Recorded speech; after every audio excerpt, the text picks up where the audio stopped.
Assalamualaikum warahmatullahi wabarakatuh. Ya, selamat siang teman-teman mahasiswa. Eh, ini kayaknya sudah pada ngantuk juga nih. Ya, pertama-tama saya ingin mengucapkan terima kasih atas kesempatan yang diberikan ini. Sebelumnya saya ingin perkenalan diri terlebih dahulu. Saya Asrawi Muin, saya adalah jurnalis dari IDN Times Regional Sulsel. Kemudian saya akan perkenalkan satu persatu narasumber kita. Di sebelah kanan saya sudah ada Kak Andre Prasetyo Tanta selaku anggota DPRD Sulsel fraksi Nasdem. Nah, selanjutnya saya persilahkan kepada Kak Endang Sari selaku komisioner KPU Kota Makassar. Selanjutnya ada Kak Nur Kanita Marudani Kahfi selaku politisi muda dari PAN Sulsel. Nah, selanjutnya mungkin sudah ada Ibu Gustiana Akambo selaku Ketua Prodi Doktor Ilmu Politik Fakultas Ilmu Sosial dan Ilmu Politik Universitas Hasanuddin. Beliau bergabung dengan kita secara daring. Iya, jadi tidak ada di sini. Nah, selanjutnya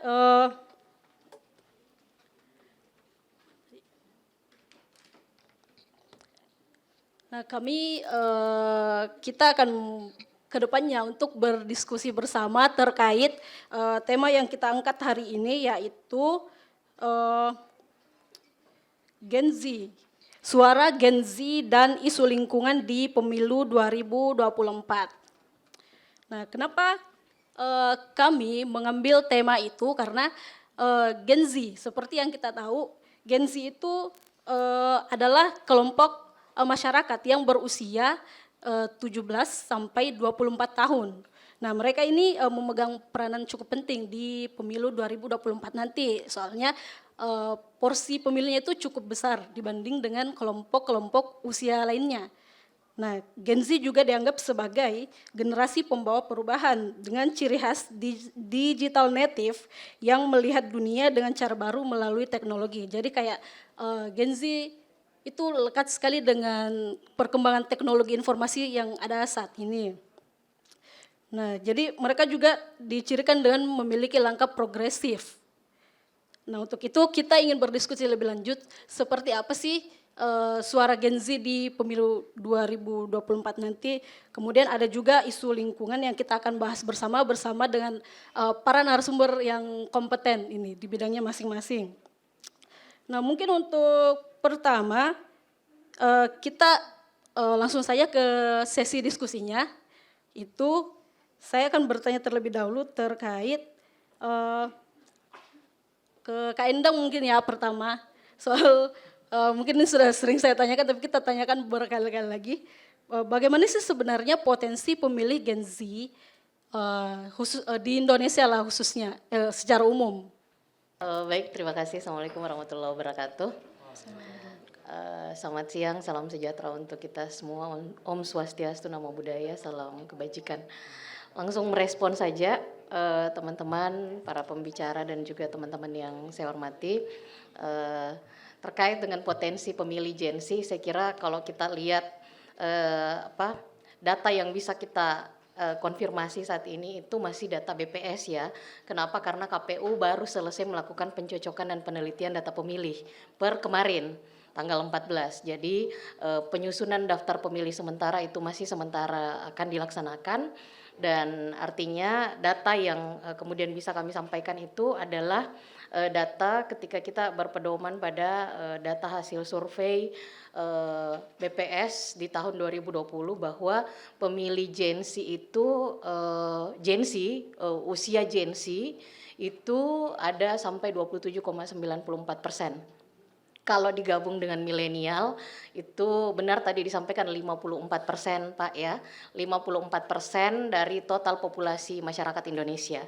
Nah, dalam pemutakhiran data pemilih yang dilakukan oleh KPU untuk nantinya menyusun daftar pemilih tetap di pemilu 2024, kita bisa pastikan bahwa dengan range usia antara milenial dan juga Gen Z, potensi Gen Z itu besar sekali, bahkan bisa jadi dari komposisi generasi yang ada dalam DPT, bisa jadi Gen Z kemungkinan besar yang akan menjadi pemilih terbesar.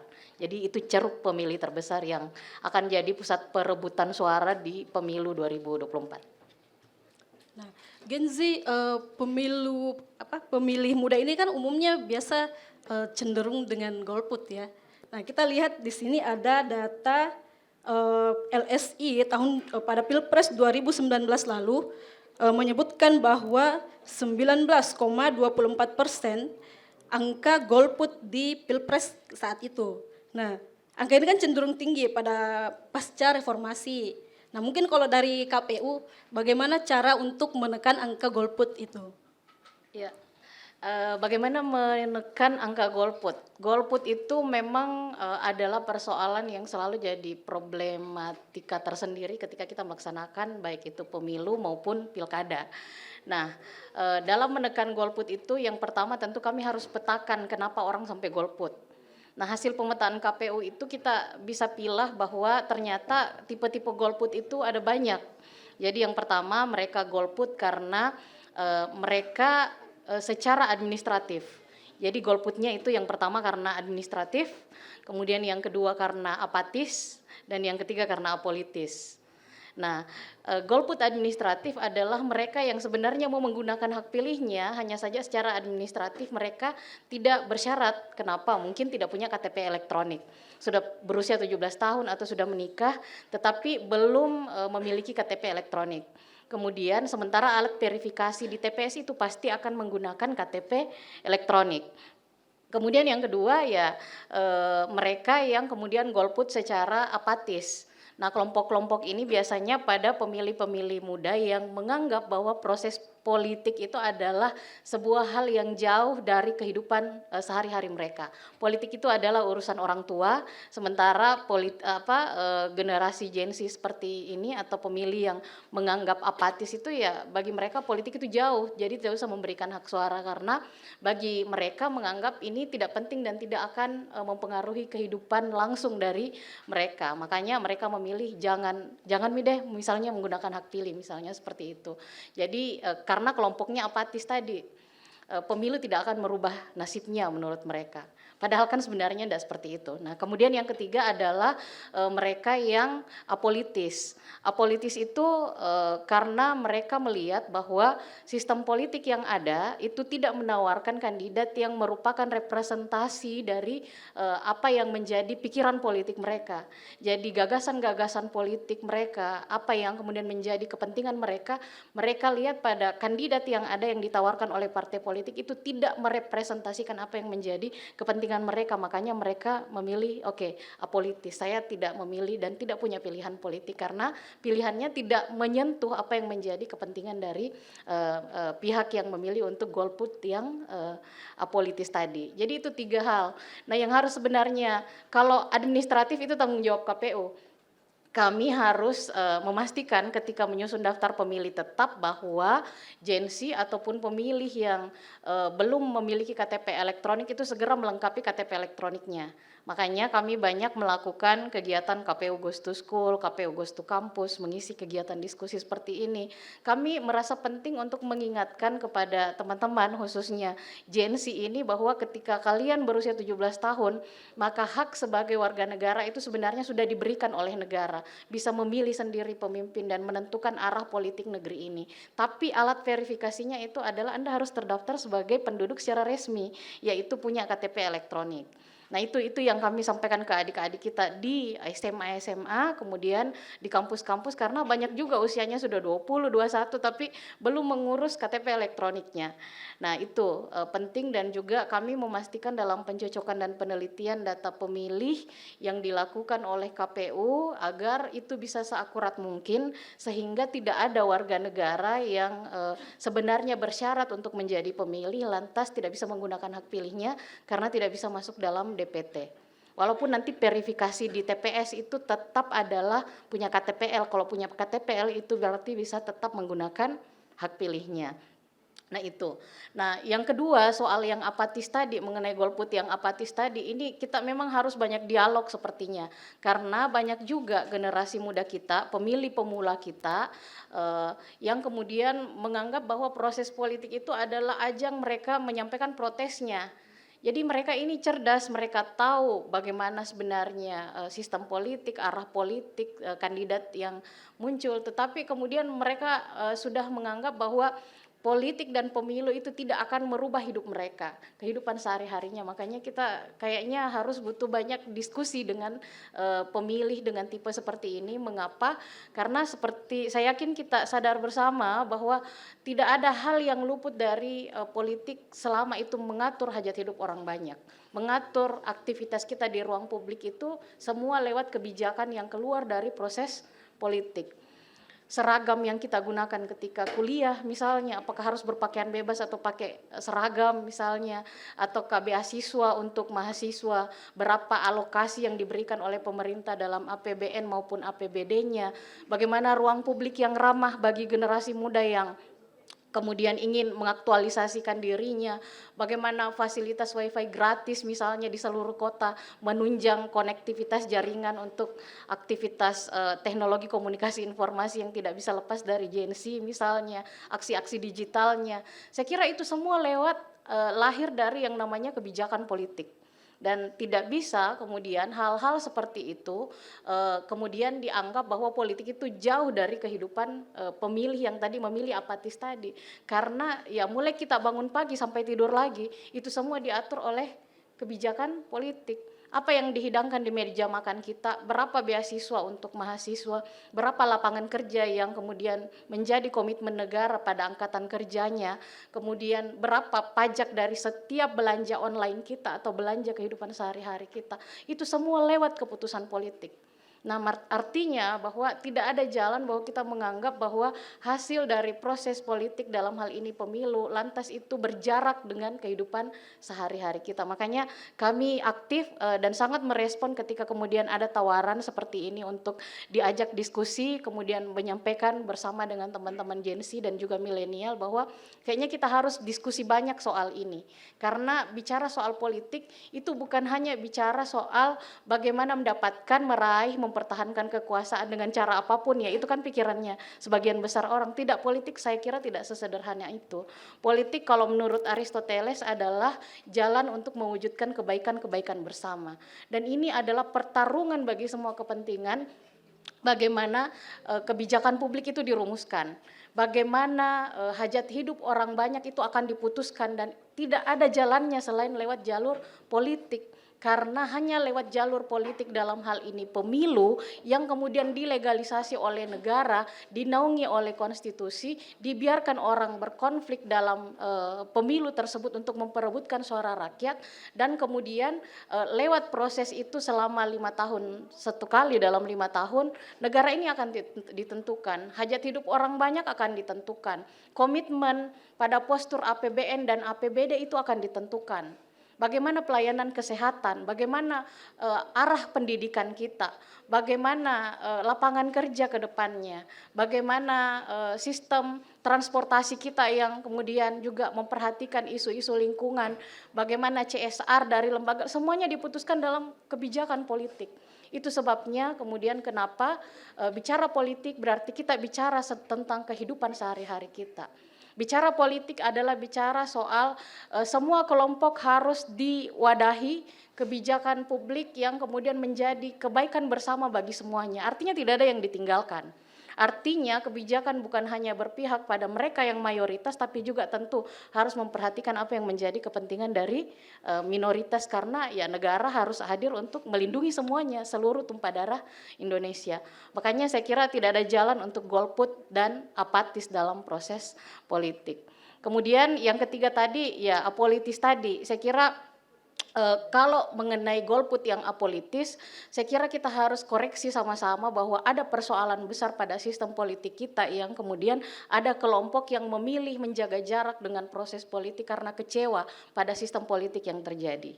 Jadi mungkin ini bisa menjadi koreksi bagi semua pihak, kami di KPU, mereka teman-teman yang ada bergelut di partai politik, kampus, kemudian bagaimana perancangan sistem politik dan pemilu kita. Saya kira kita harus mewujudkan sebuah sistem yang demokratis, sebuah sistem yang sehat, sebuah kontestasi di mana ya semua pihak diberikan ruang untuk menunjukkan kemampuan mereka, kompetensi mereka, keberpihakan mereka terhadap publik, sehingga kemudian pesta pemilu menjadi pesta bagi masyarakat untuk menyeleksi siapa yang paling pantas untuk menjadi wakilnya dan siapa yang paling pantas untuk jadi pemimpinnya.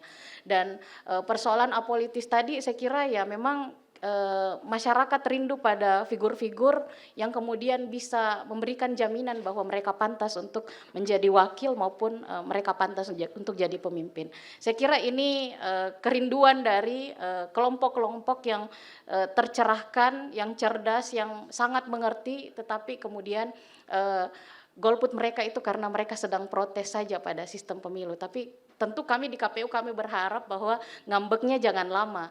Segera kembali ke jalur bahwa pemilu adalah satu-satunya cara kita menegosiasikan semua kepentingan, dan kemudian ini jalan bagaimana hajat hidup orang banyak akan ditentukan dari proses pemilu. Karena memang ya kami di KPU sangat percaya bahwa kualitas dari sebuah pemilu itu ditentukan pada angka partisipasi masyarakat. Makanya ukuran dari berintegritas dan berkualitasnya sebuah proses penyelenggaraan pemilu itu dimulai dari pintu gerbangnya itu adalah pada kualitas partisipasi dan jumlah partisipasi. Mengapa? Karena disitulah kita mengukur seberapa percaya masyarakat terhadap proses yang diberikan oleh negara 1 kali dalam 5 tahun ini sebagai seleksi kepemimpinan publik. Itu masyarakat berpartisipasi enggak dengan itu? Karena setiap kali gelaran pemilu maupun pilkada negara menggelontorkan anggaran yang sangat besar untuk itu. Nah tentu harapannya pesta itu, pemilu, pesta rakyat itu menjadi sesuatu yang kemudian betul-betul menghasilkan dan memberikan kepuasan bagi masyarakat bahwa mereka sudah menjadi warga negara dan mereka sudah memilih yang terbaik yang kemudian pantas untuk menjadi pemimpin maupun wakil-wakil mereka. Saya kira seperti itu. Ya, menarik sekali pembahasan dari Kak Endang tadi, bahwa golput itu bisa muncul karena kekecewaan terhadap sistem politik yang sudah ada. Kemudian golput juga karena mungkin Gen Z atau pemilih pemula itu merasa bahwa politik itu tidak dekat dengan keseharian mereka. Padahal kan sebenarnya kita mulai dari pagi sampai tidur lagi, terus bangun lagi tuh semuanya ada proses politik. Nah kemudian yang menarik tadi apolitis masyarakat itu karena rindu pada figur yang pantas untuk menjadi pemimpin. Nah mungkin saya ingin tanyakan ini kepada Kak Andre dulu. Nah bagaimana cara untuk merangkul agar mengembalikan kepercayaan masyarakat kembali? Baik, Assalamualaikum warahmatullahi wabarakatuh. Selamat siang, salam sejahtera untuk kita semua. Om Swastiastu, Namo Buddhaya. Pertama-tama tadi sempat banyak pembahasan yang sudah disampaikan oleh Kak Endang, dan memang ada menjadi pertanyaan dari moderator tadi bahwa bagaimana untuk mengembalikan kepercayaan yang ada, yang selama ini mungkin banyak pemilih-pemilih yang mungkin apatis dan juga apolitis terhadap politik yang ada sekarang di dunia politik yang ada di Indonesia. Terutama pada saat kita menjelang pemilu-pemilu ini, memang sangat banyak suara-suara yang menyampaikan bahwa kekecewaan terhadap para politisi-politisi yang sudah berkecimpung di dalam dunia politik. Sehingga daripada itu mereka banyak memutuskan bahwa tidak ingin bercampur pada kehidupan yang berbau-bau dengan politik. Tetapi terlepas daripada itu, memang seperti apa yang dibilang Kak Endang, bahwa ajang pemilu ini adalah sebuah ajang di mana kita menentukan masa depan dari negara kita untuk 5 tahun ke depan. Bagaimana di pemilihan umum nanti ini kita akan memilih mulai dari presiden, wakil rakyat, hingga dengan bagaimana kita memilih kepala-kepala daerah yang akan dilaksanakan di tahun 2024. Tetapi bagaimana mendapatkan kepercayaan daripada masyarakat itu adalah bagaimana kita menyampaikan dan menunjukkan bahwa hasil-hasil kerja yang sudah kita laksanakan kepada masyarakat. Bukan bahwa kita hanya bagaimana menunjukkan bahwa pada saat mau pemilihan kita muncul, tetapi kita menunjukkan bahwa selama untuk para calon yang sudah terpilih di 2019 lalu dan akan mencalonkan lagi di tahun 2024 yang akan datang, perlu ditunjukkan bahwa apa hasil kerja yang sudah mereka tunjukkan pada saat mereka terpilih. Bukan pada saat mereka mau dipilih baru mereka muncul, tetapi bagaimana keberadaan seorang politisi itu ada di saat memang betul-betul dibutuhkan oleh masyarakat. Di setiap saat dan pada saat di mana mulai mereka terpilih sampai dengan akan dipilih lagi, mereka ada muncul pada saat betul-betul dibutuhkan oleh masyarakat. Apakah itu mulai pada saat kebutuhan pada saat mereka terkena musibah, apakah itu kesempatan-kesempatan pada saat mereka membutuhkan bantuan-bantuan mengenai kesehatan, kebijakan-kebijakan. Karena jujur yang menjadi banyak permasalahan di Indonesia ini adalah mungkin masih banyak masyarakat itu yang masih awam tentang sistem pemerintahan yang ada di Indonesia. Seperti contoh perbedaan antara kewenangan yang dimiliki oleh kepala daerah dan juga kewenangan yang dimiliki oleh anggota DPRD. Karena kebanyakan masyarakat itu dalam pemikiran mereka bahwa anggota DPRD itu memiliki kebijakan dan kewenangan yang sama seperti dengan kepala daerah.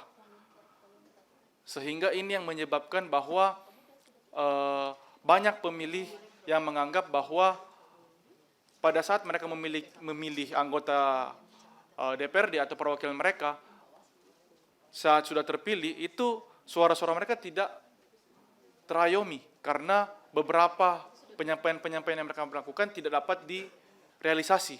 Tetapi lebih daripada itu sebenarnya ada kewajiban dan kewenangan yang batas-batas yang dimiliki oleh setiap anggota dewan dan juga pemerintah kepala daerah. Kecuali kepala daerah mungkin mereka bisa melakukan apa saja yang mereka mau karena mereka adalah sebuah induk dari kepala pemerintahan yang mereka bisa laksanakan. Tetapi yang menjadi perbedaan dari anggota DPRD adalah kami di sini hanya sebagai keterwakilan untuk menyampaikan sebuah suara-suara keterwakilan dari masyarakat. Yang mana kita hanya memiliki kewenangan untuk bagaimana membuat sebuah peraturan untuk mengatur anggaran yang mana kita mengevaluasi anggaran yang sudah dialokasikan oleh pemerintah kita evaluasi dan bagaimana menilai anggaran yang sudah diberikan oleh pemerintah kepada masyarakat apakah itu berjalan dengan sesuai dengan tujuannya atau tidak. Tetapi ini yang menjadi permasalahan karena masyarakat tidak terlalu mengerti yang menjadi kewenangan dari anggota DPRD dan juga kepala daerah sehingga banyak masyarakat yang mengatakan bahwa kepercayaan yang sudah mereka lakukan yang mereka telah berikan kepada seorang yang mereka pilih itu hilang dan buyar begitu saja. Jadi bagaimana untuk mempertahankan, saya kira bagaimana kita selalu menunjukkan apa yang sudah kita lakukan, apa yang sudah kita laksanakan dan apa yang sudah kita berikan kepada masyarakat selama dari sebelum pemilihan dan sampai dengan pemilihan, setelah selesai pemilihan, apa yang sudah kita laksanakan, karena itu yang akan membuat masyarakat mengetahui bahwa apakah sosok seorang calon ini sudah layak atau tidak. Mungkin itu yang bisa saya sampaikan, Kak. Iya, menarik sekali. Jadi intinya ada kekecewaan yang saya garis bawahi tadi, masyarakat umum itu cenderung kurang paham dengan kewenangan antara DPRD dengan pemerintah eksekutif. Nah itu sih juga yang menjadi masalah kadang-kadang masyarakat itu kurang paham ya karena bisa kayak demo terus menuntut ini kan, ya seperti itu. Nah terus khusus untuk generasi Z atau Gen Z ini, bagaimana sih caranya menarik atau merangkul mereka agar mau tertarik berpartisipasi dengan politik, minimal menggunakan hak suara lah. Mungkin saya ingin tanya ke Kak Kanita dulu. Baik, terima kasih. Selamat siang. Assalamualaikum warahmatullahi wabarakatuh. Om Swastiastu, Namo Buddhaya, salam kebajikan, salam pemuda. Sebelumnya saya mengucapkan terima kasih kepada media partner dari KPU, IDN Times yang telah mengundang saya sebagai salah satu politisi muda beserta politisi muda lainnya, juga akademisi dan salah satu penyelenggara pemilu. Saya Kanita Kahfi, saya tidak hanya sebagai politisi muda, tapi juga sekarang aktif di Komite Nasional Pemuda Indonesia yang tentunya merupakan keberhimpunan seluruh elemen kepemudaan di Sulawesi Selatan, baik dari organisasi kepemudaan yang berlatar belakang kebangsaan, keagamaan, semuanya terangkul dalam KNPI. Untuk itu memang sangat linear kalau kita membahas tentang generasi milenial dan Gen Z. Nah, berbicara tentang Gen Z dan tentunya milenial, ini adalah kado luar biasa, kado yang sangat luar biasa menyambut 100 tahun kemerdekaan Indonesia. Itulah kenapa sekarang kita sebut menyongsong Indonesia emas. Karena disinilah masa-masa produktif, di usia produktif kita sebagai generasi milenial dan generasi Z untuk kemudian bisa betul-betul dioptimalkan sangat secara signifikan potensi yang ada menyambut puncak bonus demografi. Lalu pertanyaannya, hari ini sejauh apa negara telah berinvestasi kepada pemudanya? Iya kan?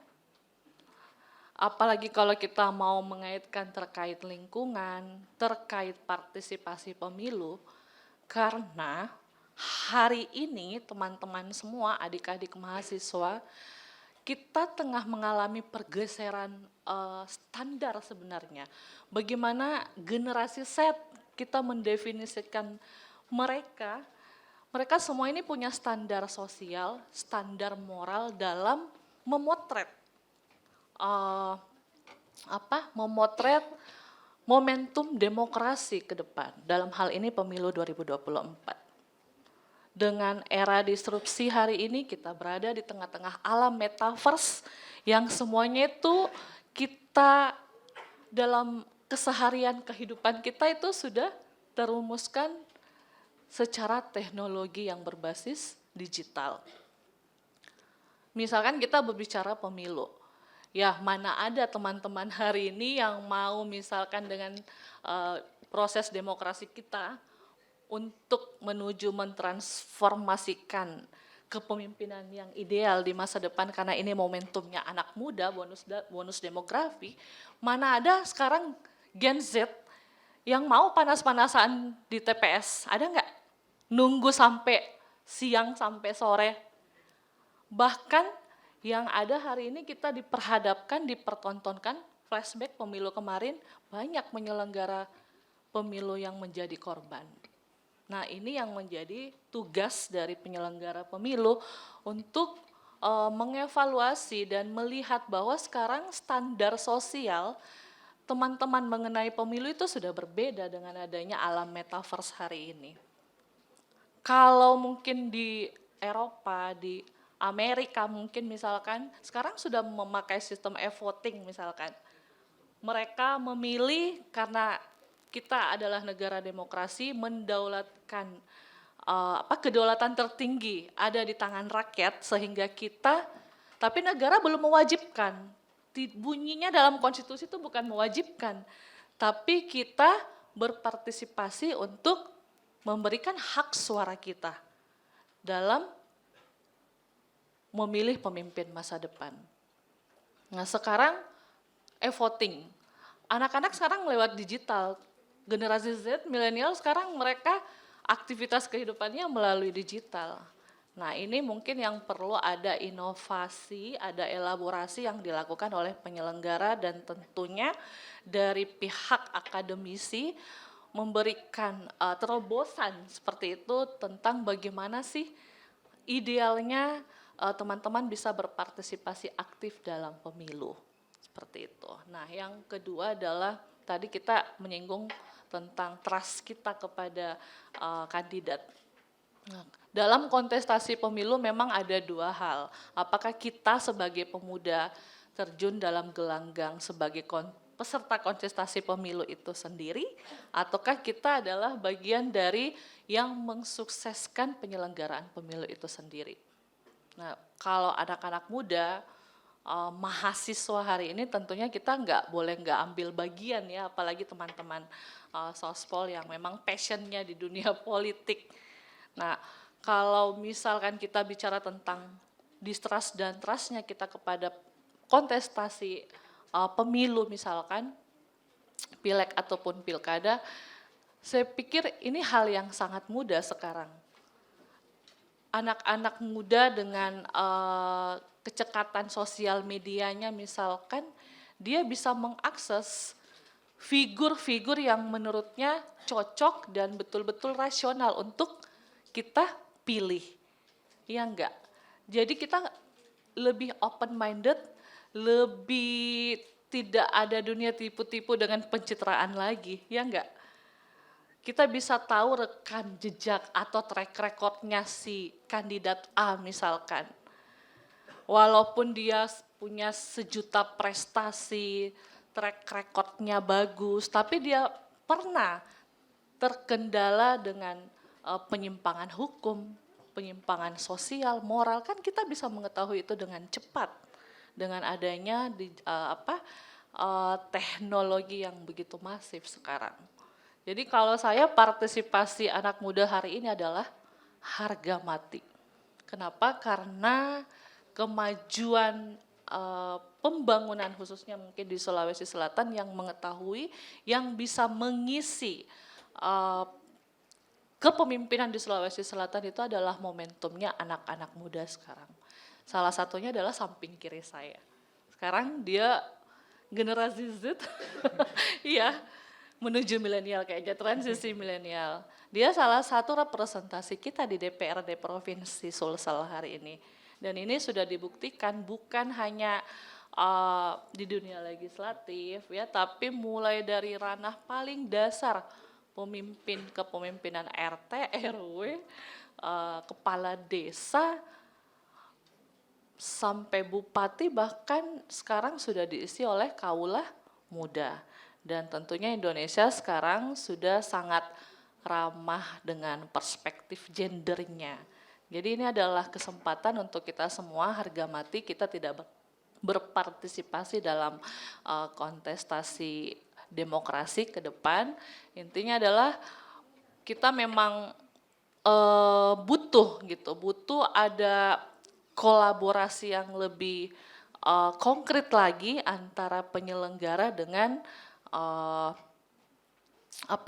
dengan kita sebagai stakeholder yang ingin mengawal jalannya pesta demokrasi ke depan. Mungkin itu dari saya, terima kasih. Ya, terima kasih Kak Kanita. Pertanyaannya sangat menarik. Nah, seperti yang tadi dijelaskan bahwa pemilih maksudnya Gen Z itu cenderung tidak tertarik mungkin ya dengan perpolitikan, kan mungkin dianggap berat apa segala macam. Nah, tapi kita lihat teman-teman Gen Z ini cukup aktif untuk isu-isu lingkungan. Nah, mereka kan biasa suka kampanye lingkungan. Nah, itu salah satunya terkait isu perubahan iklim dan segala macam. Nah, kalau mungkin ke Kak Endang, apakah ada parpol yang khusus berfokus pada isu lingkungan saat kampanye? Cek ya. Baik, terkait menilai parpolnya saya kira bukan ranah KPU, jadi saya tidak akan nanti dikira berbeda perlakuan. Ya kami tetap harus sebagai penyelenggara pemilu. Jadi yang kami mau sampaikan ke teman-teman semua bahwa dari tahapan penting pemilu yang akan dilaksanakan itu, tahapan yang sangat penting yang harus kita kawal itu sebenarnya adalah pada masa kampanye. Mengapa? Karena pada masa kampanye ini adalah ajang bagaimana setiap kandidat, semua peserta pemilu maupun setiap kandidat itu memperkenalkan visi misi mereka kepada publik, memperkenalkan diri mereka, kapasitas mereka, kompetensi, dan juga apa sebenarnya tujuan mereka kemudian memajukan dirinya menjadi calon atau diajukan menjadi calon. Jadi visi-visi itu yang sangat penting untuk kemudian dipelajari. Kami di KPU merumuskan untuk pemilih kita khususnya di generasi muda, kita banyak konsentrasi pada beberapa isu setelah kita lihat peta generasi. Yang pertama itu kita berusaha menciptakan pemilih yang kemudian siap menghadapi pemilu 2024 dengan karakteristik Gen Z yang sudah sangat mendominasi. Kami berharap pemilih nanti itu kita bisa lahirkan pemilih yang pertama adalah pemilih yang aktif menggunakan hak pilihnya, menjadi motor penggerak di wilayahnya masing-masing untuk aktif datang ke TPS dan menggunakan hak pilihnya. Kemudian yang kedua, pemilih yang tidak akan menyebarkan ujaran kebencian ketika kampanye. Saya kira karakteristik generasi Z ini, Gen Z ini adalah generasi yang siap berkolaborasi. Jadi tidak baperan ketika kemudian beda pendapat, ya itu biasa saja. Maka di dalam kampanye generasi yang kemudian tidak terjebak pada penyebaran ujaran kebencian. Kemudian yang ketiga adalah generasi yang kemudian tidak menjadi penyebar hoax. Walaupun Gen Z adalah native digital, tetapi pastikan untuk saring sebelum men-sharing sebuah informasi. Jangan menjadi bagian dari penyebar hoax, dan jangan sampai sejarah mencatat bahwa pemilu 2024 ini lebih banyak hoax yang beredar karena yang native digital itu adalah Gen Z, mereka pemilih dominan tapi mereka tidak tercerahkan dalam hal aktivitas di media sosial. Kemudian itu tadi, tidak menyebarkan hoax, tidak menyebarkan ujaran kebencian, aktif menggunakan hak pilihnya, dan terdepan mengatakan say no to money politik. Kita berharap Gen Z yang mempelopori itu. Kenapa? Karena karakteristik belak-belakan dari generasi Z ini adalah karakteristik yang kelugasannya, kecepatannya merespon isu, inisiatifnya, kepekaan sosialnya. Tentu sayang sekali ketika jumlah yang begitu besar, kemudian Gen Z-nya menganggap bahwa politik uang itu urusan orang tua dan mereka tidak usah ambil isu penting itu. Saya kira kalau hasil survei sudah mengatakan bahwa Gen Z sangat peduli pada isu lingkungan, saya kira hal yang paling penting untuk dikawal bersama juga adalah pada say no to money politik. Ketika Gen Z dengan tegas mengatakan bahwa suara mereka tidak terbeli, suara mereka tidak dimobilisasi, suara mereka itu kemudian mereka gunakan dengan sebaik-baiknya dan mereka pilih berdasarkan visi misinya, terdepan untuk menunjukkan bahwa bisa mereka dengan suara mereka bisa memilih dengan cerdas. Saya kira kita punya harapan besar pada regenerasi demokrasi yang akan terjadi di negara kita, dan kuncinya itu ada di Gen Z. Nah, kita berharap selanjutnya adalah generasi Z ini, Gen Z ini adalah generasi pemilih kita yang kemudian tidak akan terprovokasi pada isu SARA. Dalam kampanye, SARA itu adalah hal yang selalu dipolitisasi dan menjadi larangan yang haram hukumnya untuk dilakukan oleh politisi yang berkontestasi untuk membawa isu itu. Itu dengan jelas diatur dalam regulasi kampanye bahwa tidak boleh membawa isu SARA dalam kampanye. Nah, tentu kita berharap bahwa wajah demokrasi, pesta demokrasi kita ke depannya adalah pesta demokrasi di mana ruangnya terbuka bagi siapapun dan kemudian tidak ada hal-hal yang kemudian bisa memecah belah persatuan dan kesatuan kita sebagai bangsa. Nah, itu kemudian yang selanjutnya adalah bagaimana kita menyiapkan pemilih ini mempelajari visi misi dari calon. Jadi bukan hanya melihat balihonya, melihat bagaimana menariknya dia pada baliho tersebut, tapi pelajari apa sebenarnya tawaran gagasan mereka sampai kemudian mereka percaya diri untuk menjadi wakil rakyat, untuk menjadi calon pemimpin. kualitas gagasan itu yang kemudian harus dikulik oleh Gen Z. Dan kami berharap sebagai pemilih yang dominan, kami rutin turun ke sekolah-sekolah, datang diskusi ke kampus. Kami ingin mengajak Gen Z untuk menjadi pemilih cerdas. Saya kira dengan pemilih cerdas, pemilih yang kemudian mempelajari visi misi dari calon, mempelajari rekam jejaknya, kemudian tidak menyebarkan ujaran kebencian, tidak menjadi penyebar hoax, aktif dan bertanggung jawab menggunakan hak pilihnya, menjadi penggerak partisipasi di wilayahnya dan kemudian tidak terprovokasi pada isu sara, maka kita berharap wajah demokrasi kita ke depannya bisa jauh lebih baik lagi dibanding hari ini. Dan itu ditentukan oleh pemilih paling dominan yang kemungkinan akan mendominasi DPT kita. Ya, saya kira seperti itu. Ya, terima kasih Kak Endang. Nah, kemudian saya ingin bertanya dulu ke Kak Andre lagi. Nah, masih terkait isu lingkungan, kita kan tahu bahwa isu lingkungan itu sangat penting untuk kehidupan kita sendiri. Nah, ada beberapa isu-isu lingkungan yang paling sering dibicarakan sama aktivis-aktivis, termasuk perubahan iklim, dan itu dampaknya sudah terlihat seperti misalnya kalau di Makassar ada banjir. Nah, kemudian ada isu lainnya juga seperti misalnya reklamasi yang sering digaungkan sama aktivis-aktivis muda. Nah, kalau Anda sebagai politisi, bagaimana sih membawa aspirasi-aspirasi masyarakat terkait isu-isu lingkungan ini ke ranah politik supaya kesannya tidak sekedar janji-janji tok gitu. Oke, baik. Terima kasih, Kak. Memang tadi banyak isu-isu mengenai isu lingkungan yang terjadi di Kota Makassar. Terutama apalagi yang kita tahu bahwa bulan lalu terjadi isu yang sangat besar di mana satu Kota Makassar terendam banjir. Dan semua orang menjadi isu-isu liar yang bertanyakan bahwa apa sih yang menjadi kerja dari pemerintah sehingga terjadi banjir yang sekian dahsyatnya yang sudah berpuluh-puluh tahun kita tinggal di Makassar, baru pertama kali seluruh daerah yang ada di Kota Makassar itu terendam banjir. Nah, ini memang salah satu isu yang masuk ke dalam isu lingkungan, yang mana memang perlu disuarakan dan disampaikan selalu dan diingatkan kepada masyarakat mengenai bagaimana menjaga lingkungan sekitar. Karena yang menjadi problematika mengenai lingkungan ini adalah bagaimana kesadaran diri dari masing-masing individu terlebih dahulu. Karena walaupun kita sekuat apapun kita menyampaikan aspirasi ini kepada pemerintah, tetapi kalau masyarakat sendiri tidak menyadari tentang lingkungan yang ada di daerahnya masing-masing, ini tidak akan bisa berubah. Karena bagaimana banyak pun peraturan ataupun kebijakan yang kita lakukan mengenai lingkungan, tetapi kalau pribadi dari masing-masing masyarakat tidak berubah, ini tidak akan bisa berubah. Maka dari itu, kalau saya sendiri itu setiap saya turun ke masyarakat, apakah itu mengenai sosialisasi tentang reses, saya selalu mengingatkan kepada masyarakat bahwa pada saat terjadi banjir jangan menyalahkan orang-orang tertentu, tetapi bagaimana kita mengintrospeksi diri kita sendiri dulu. Bagaimana kita melihat lingkungan sekitar kita terlebih dahulu. Apakah kita sudah membuang sampah pada tempatnya?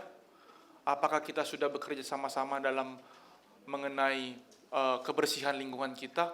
Karena kalau kita selalu menyalahkan orang lain dan tidak pernah mengintrospeksi diri kita sendiri, ini tidak akan pernah berubah.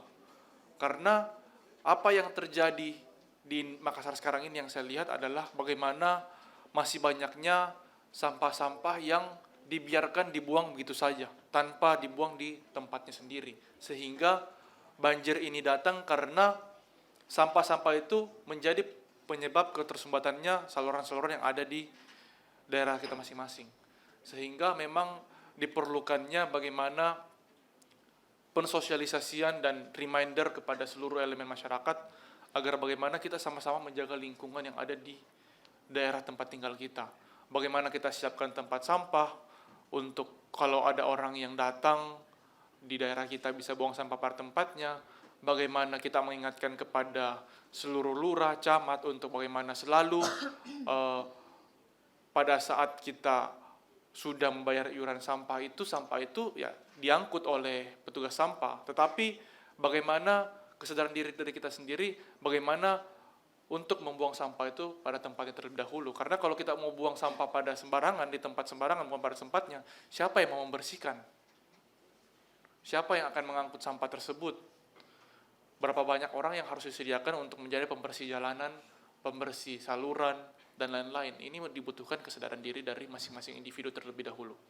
Di luar daripada itu, isu lingkungan yang sekarang ada di Makassar itu adalah reklamasi.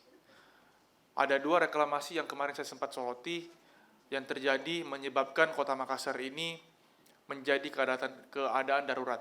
Yang pertama itu adalah reklamasi Center Point of Indonesia, yang kedua adalah reklamasi Makassar Newport. Karena dengan adanya reklamasi baru ini, sehingga menyebabkan banyaknya saluran-saluran yang sudah dibuat dari dulu, sehingga tertutup dengan adanya reklamasi. Dan yang kedua adalah setelah adanya reklamasi ini, banyak iklim-iklim di dasar laut ini yang berubah jadinya. Seperti contoh dasar yang mengalami perubahan itu selain dari iklim adalah bagaimana dengan nelayan-nelayan yang selama ini bermata pencaharian di sekitar situ. Dengan adanya reklamasi ini, mereka harus pergi lebih jauh untuk pergi menangkap ikan. Dan isu ini selalu disampaikan pada saat saya bertemu dengan masyarakat, terutama di masyarakat yang ada di Kecamatan Talo, dan Ujung Tanah yang mereka adalah para nelayan dengan adanya Makassar Newport, sehingga mereka terkena dampak dari reklamasi tersebut. Yang kedua adalah masyarakat yang berada di Mariso pada saat adanya reklamasi Center Point of Indonesia ini, mereka berhenti untuk mencari ikan lagi karena harus pergi 10 km keluar untuk pergi menangkap ikan. Ini kan menjadi sebuah permasalahan. Nah, isu yang terbaru adalah lalai akan direklamasi. Ini salah satu isu yang rencana ini akan saya selalu dorong untuk tidak dilaksanakan. Kenapa? Karena ini akan mengganggu ekosistem yang berada di Kepulauan Lalai sana.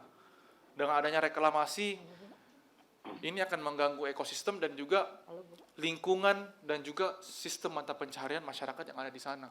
Ini yang akan menjadi perlu pelajaran tersendiri, analisa tersendiri oleh pemerintah terhadap kebijakan-kebijakan yang mereka akan ambil terhadap reklamasi. Sudah ada 2 pelajaran yang sudah kita lihat, sudah ada 2 pengalaman yang kita lihat mengenai reklamasi, dan berharap bahwa reklamasi tersebut mungkin bisa ditunda ataupun dipertimbangkan lagi. Tanah-tanah di Kota Makassar, di Sulawesi Selatan masih banyak yang perlu mungkin diperbaiki. Kenapa kita harus melaksanakan reklamasi lagi yang kita sudah tahu bahwa dampaknya itu sangat-sangat berdampak kepada lingkungan, iklim, dan juga kehidupan sosial dari masyarakat yang ada di sekitarnya. Mungkin ini beberapa pendapat yang saya bisa sampaikan, Kak. Baik, terima kasih. Saya ingin bertanya juga, meminta pandangan dari Kak Kanita juga ya, terkait isu lingkungan ini. Nah, isu lingkungan ini kan sangat penting karena menyangkut hajat hidup orang banyak. Yes. Tapi dalam ketika kampanye politik itu cukup jarang diangkat. Mungkin dianggap belum seksi lah, isu yang belum seksi di dalam kampanye politik. Nah, kalau menurut Anda itu apa sih yang kenapa sulit diangkatnya? Oke, terima kasih Ibu moderator dan teman-teman sekalian. Jadi sebenarnya yang paling utama adalah bagaimana kita sebagai anak-anak muda ini merespon atau menanggapi terkait isu lingkungan hari ini. Nah, sejauh mana anak-anak muda hari ini merespon isu lingkungan itu, saya berdasarkan by data aja bahwa memang ini adalah sesuatu hal yang sangat fenomenal, bukan hanya menjadi trendsetter di dunia nasional, di skala nasional, tapi sudah menjadi perbincangan serius secara masyarakat dunia ingin betul-betul mencari solusi yang serius, seperti apa sebenarnya langkah pemimpin-pemimpin dunia ini menanggapi terkait perubahan iklim dan pencemaran lingkungan yang berimpact besar terhadap kerugian negara dan tentunya masyarakat umum. Update data dari Badan Nasional Penanggulangan Bencana merilis bahwa kejadian bencana alam itu terjadi per Januari sampai Maret 2023 ini mencatat sekitar 599 peristiwa bencana alam yang dialami oleh negara kita Indonesia. Dan 266 itu adalah bencana banjir. Ini rilis update dari Badan Penanggulangan Bencana karena kebetulan kemitraan ayah saya Komisi 8 berkemitraan dengan BNPB.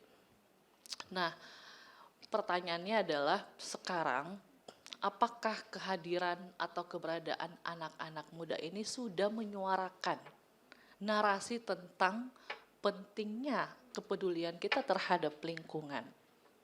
Kalau dikembalikan kepada partai politik, ya secara nyata mungkin masih banyak ya sebagian besar di mana parpol ini adalah jembatan berdemokrasi kita, tapi boleh dikata memang masih minim untuk membicarakan ini sebagai bagian dari rencana strategis atau program kerja dari parpol itu sendiri untuk membahas tentang penanganan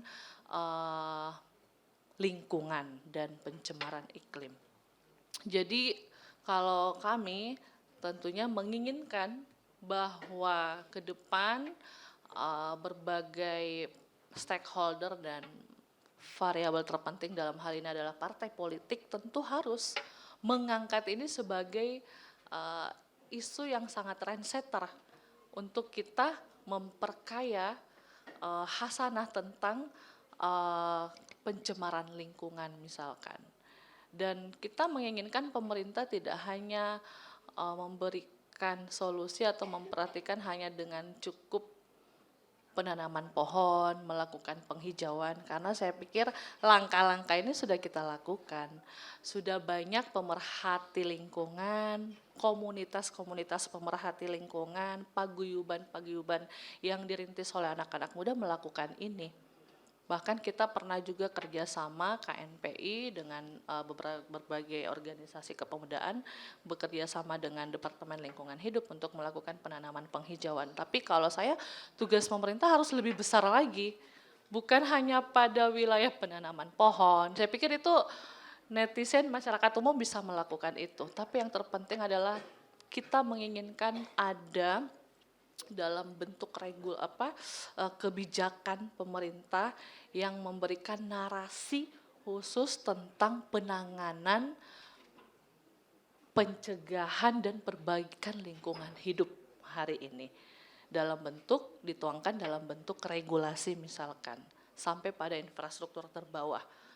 Ini yang perlu dilakukan, pengayaan narasi tentang lingkungan hidup. Nah, kalau sekarang banyak pembebasan lahan, alih fungsi lahan hutan dan sebagainya, ini kan adalah sebab-sebab yang mengakibatkan adalah kembali kepada kita, masyarakat Indonesia yang menjadi korban. Dengan rilis update BNPB, ini kan negara mengalami kerugian pasti triliunan kalau harus selalu menggelontorkan anggaran untuk penanganan bencana alam. Yang kita inginkan adalah pencegahannya. Nah, di sini momentum partai politik mereka sebagai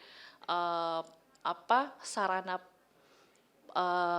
kedaulatan rakyat yang sesungguhnya, jembatan untuk menuju demokrasi yang sesungguhnya, yang melahirkan dan menciptakan pemimpin-pemimpin masa depan itu harus membuat atau merumuskan tentang pengayaan literasi isu lingkungan itu sendiri, seperti itu. Terima kasih. Terima kasih Kak Kanita atas penjelasannya. Nah, mungkin bisa beri tepuk tangan dulu untuk ketiga pemateri kita. Nah, menarik sekali tadi yang disampaikan sama ketiga narasumber kita yang ada di depan ini. Nah, untuk sekarang saya ingin membuka sesi tanya jawab. Mungkin untuk sesi pertama 2 penanya dulu mungkin ya. Perkenalkan, nama saya Matvira Maulani. Saya juga merupakan salah satu mahasiswa ilmu politik di Universitas Hasanuddin. Langsung saja, bergeser dari isu lingkungan yang ada di Kota Makassar, dan tadi kita bahas tentang banjir dan segala macam. Saya percaya bahwa psikologi politik individu masyarakat itu dipengaruhi juga oleh lingkungannya dan fenomena sosial di mana dia tinggal.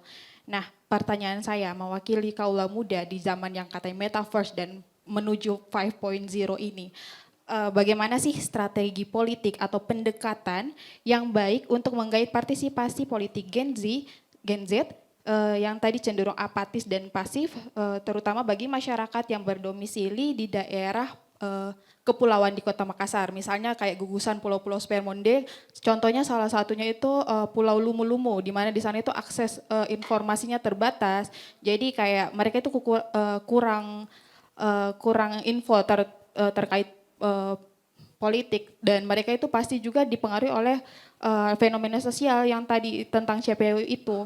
Dan saya pikir pendidikan politik itu bukan cuma tugas KPU ya, karena sepaham saya parpol juga punya fungsi untuk memberikan pendidikan politik bagi masyarakat luas. Terima kasih. Terima kasih pertanyaan dari Yunda Fakultas Sospol, tetangga fakultas saya. Jadi memang betul ya kalau kita membahas tentang isu lingkungan, lagi-lagi kenapa? Karena lingkungan ini adalah sebuah interaksi antara makhluk hidup dan alam, antara manusia dengan perilakunya yang bisa mempengaruhi kehidupan alam itu sendiri. Nah, sekarang apakah betul-betul sudah secara konkret pemerintah dan tentunya kita yang bertanggung jawab sebagai anak-anak muda di sini yang harusnya memiliki peran besar untuk penanganan lingkungan hidup, sudah betul-betul punya, maksudnya bisa menarasikan dan mengaplikasikan itu. Nah, saya pikir ini sangat mudah deh dengan adanya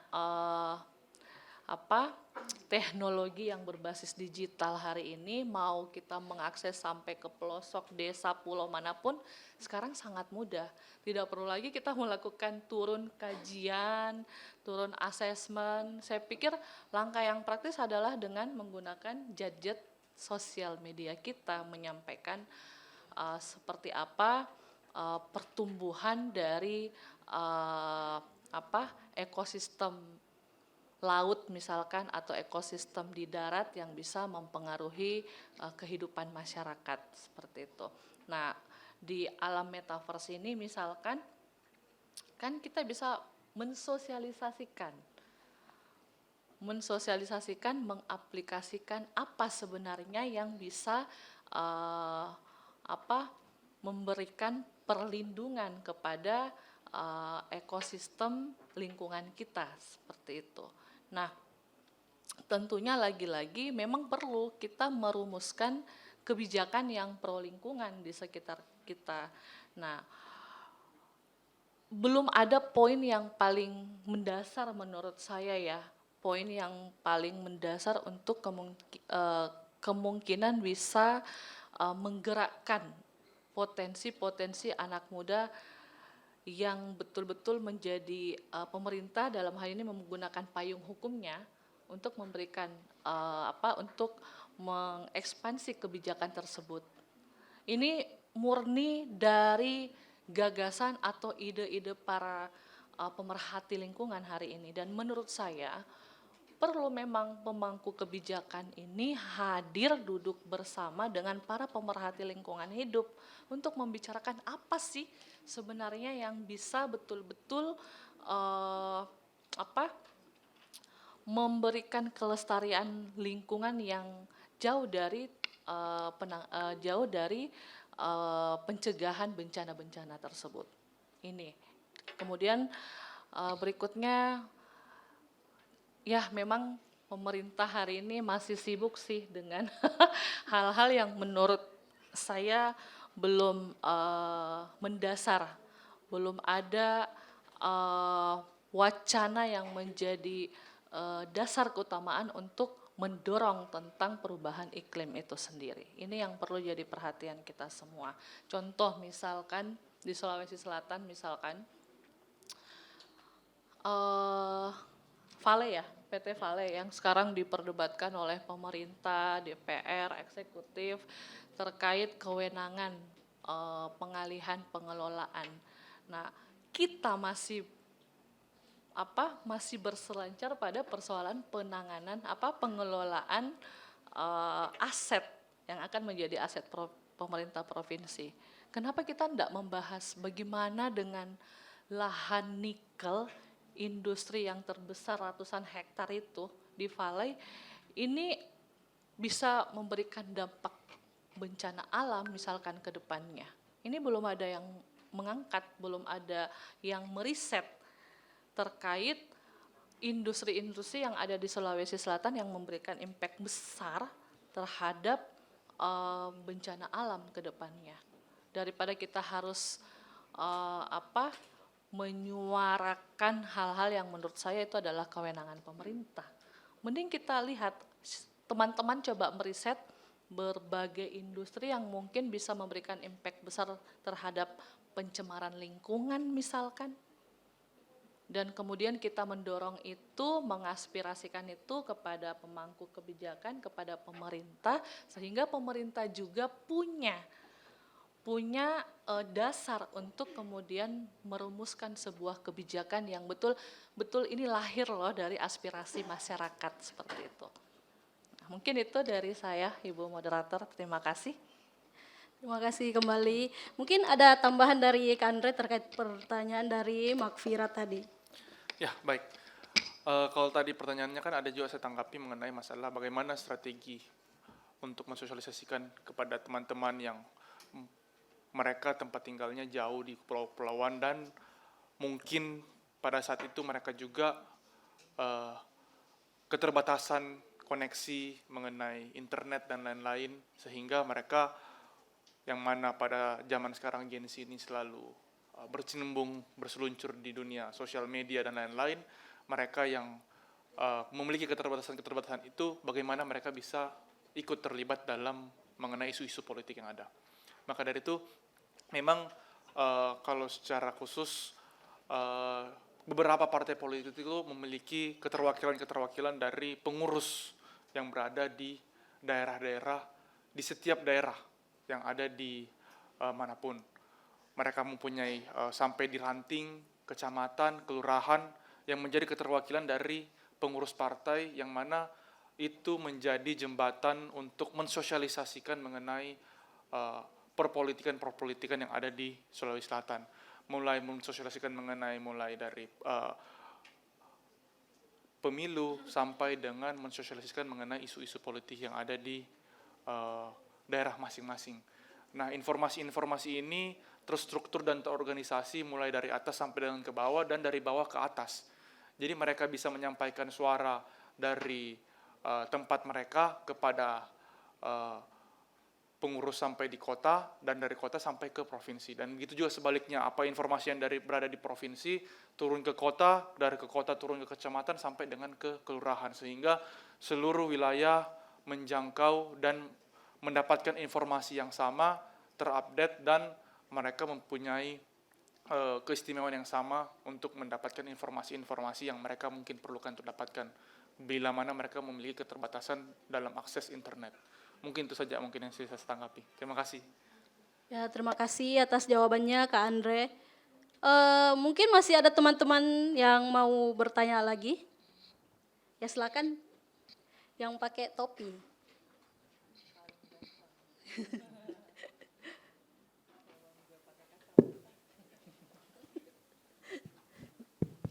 Cek. Baik. Bismillahirrahmanirrahim. Salam budaya, budayakan salam. Assalamualaikum warahmatullahi wabarakatuh. Waalaikumsalam warahmatullahi wabarakatuh. Oke, terima kasih atas kesempatannya. Dalam diskusi suara Gen Z dan isu lingkungan di pemilu 2024. Bagi saya, dalam diskusi ini penting bagi kita semua, termasuk generasi Z, untuk melek politik. Sehingga agenda-agenda perubahan juga tersuarakan sampai tingkat elit, seperti halnya isu politik, isu lingkungan. Dan kalau saya mau urai dari tema ini, suara Gen Z dan isu lingkungan di pemilu 2024, saya memilah 3 stakeholder yang ada dalam tema ini. Yang pertama adalah peserta pemilu, di mana ini adalah parpol. Yang kedua adalah penyelenggara pemilu, di mana ada KPU, Bawaslu, dan DKPP. Yang ketiga adalah pemilih pemilu, pemilihan umum. Yang telah disuarakan oleh Bapak dan Ibu di depan, di mana yang selalu dipojokkan dan yang selalu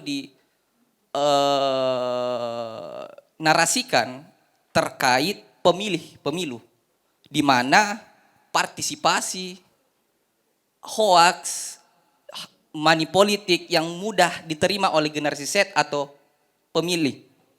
Akan tetapi, saya tidak mendapatkan poin yang berkaitan dengan sejauh mana misalnya bukan kita bertujuan untuk menggapai sebanyak mungkin partisipasi, akan tetapi sejauh mana langkah yang dibuat sehingga pemilih, penyelenggara maupun peserta pemilu itu terupgrade kapasitasnya atau kualitasnya, bukan berdasarkan partisipatif kualitatif, tetapi kuantitatifnya. Kayak begitu. Dan saya, karena kalau dibilang tadi sama Ibu Komisioner, Ibu Endang, ada tiga tipe orang pemilih lah bahasanya, di mana apatis, administratif, dan apolitis. Kalau saya melihat ketiga ini berdasarkan, ini anggapan saya, bahwa kita melihat bahwa pemerintahan hari ini atau produk hasil pemilu tidak menyenangkan. Dibuktikan dengan survei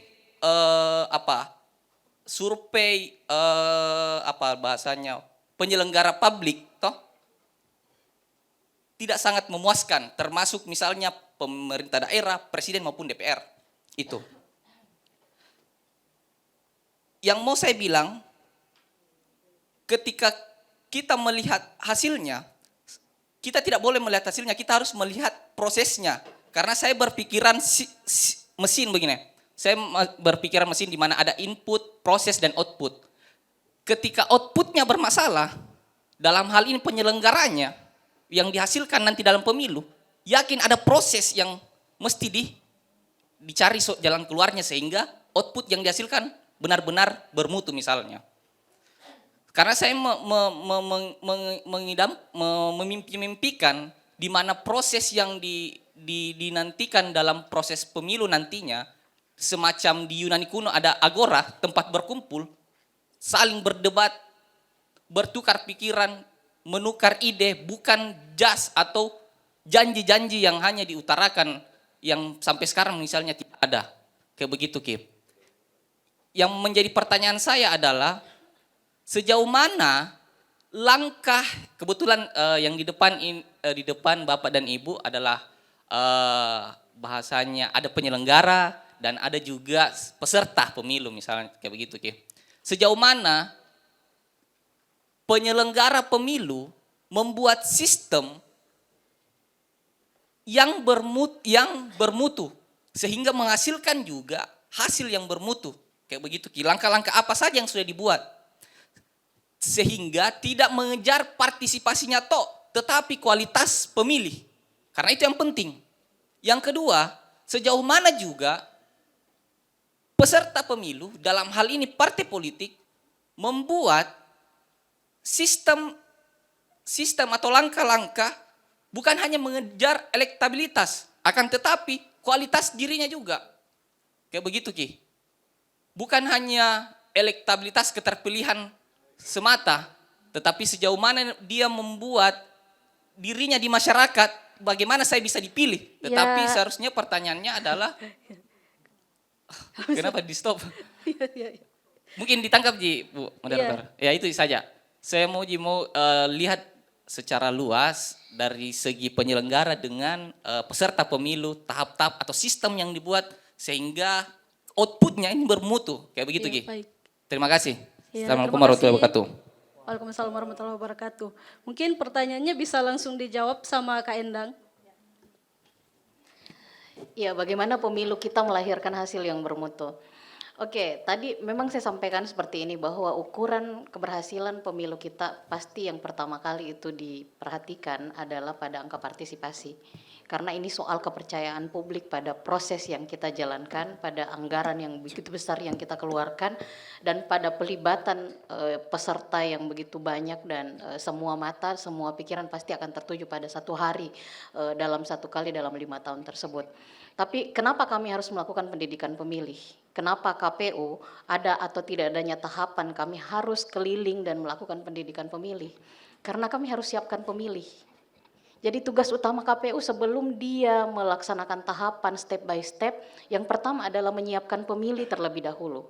Bukan hanya pada sisi bahwa pemilih tersebut dipastikan terlayani haknya dan masuk dalam DPT, tetapi juga memberikan pendidikan pemilih sehingga kemudian pemilih siap untuk menjadi pemilih yang kemudian akan menggunakan hak pilihnya itu, dan bukan karena mobilisasi, tapi hak itu dipergunakan secara otonom. Kemampuan dia dalam mempelajari visi misi dari pasangan calon yang ada, sehingga kemudian hasil kualitas dari pilihannya itu bisa maksimal. Itu yang juga kita dorong. Jadi bukan hanya sebenarnya pada jumlah angka, tetapi kami melakukan pendidikan pemilih karena tujuannya kita harus siapkan pemilih, kita harus cerdas. Pemilih berkualitas, negara kuat. Saya kira itu yang menjadi tagline KPU adalah pemilih berintegritas, negara yang akan kuat. Nah, kualitas partisipasi ini sangat penting. Pemilih harus kemudian sangat kritis. Gen Z dalam hal ini, kenapa isu ini? Saya kira kenapa teman-teman di IDN Times mengangkat tema isu lingkungan dan juga Gen Z, karena kalau kita lihat hasil survei terakhir itu menyebutkan bahwa Gen Z itu sangat peduli pada isu lingkungan. Gen Z itu paling banyak membahas soal isu lingkungan. Ya wajar ketika kemudian Gen Z banyak membahas isu lingkungan dan survei-survei mengeluarkan hasil itu. Karena ini soal keberlangsungan hidup mereka di bumi ini ke depannya. Yang akan memperhatikan bagaimana bumi ini layak atau tidak, itu adalah generasi terakhir yang kemudian yang hari ini sudah bisa bersuara, yaitu Gen Z.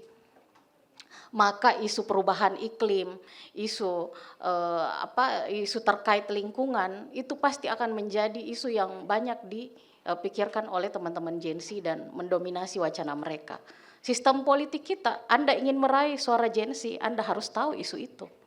Anda harus berpihak pada isu itu.